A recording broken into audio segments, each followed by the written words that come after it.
নমস্কার, আমি কোয়েল। আজ বানাবো এগলেস বাটারস্কচ কেক। তার জন্য আমি চিনি ও তেলটা বিটার দিয়ে ভালোভাবে মিক্স করে নিচ্ছি।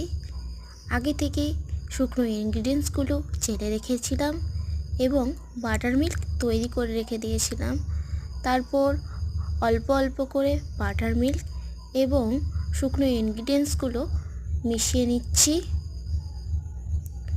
তারপর ভালোভাবে মিশিয়ে নেওয়া হয়ে গেলে ব্যাটারটার মধ্যে বাটারস্কচ এসেন্স এবং ইয়েলো ফুড কালার দিয়ে ভালোভাবে মিশিয়ে নেব এবং স্প্যাচুলা দিয়ে এক জায়গায় করে নিচ্ছি।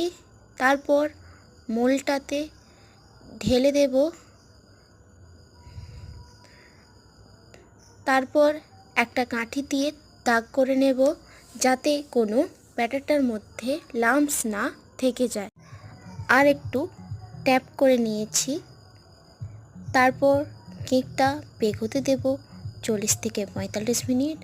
40 থেকে 45 মিনিট পর দেখব কেকটা হয়েছে কিনা। আমার কেকটা হয়ে গেছে।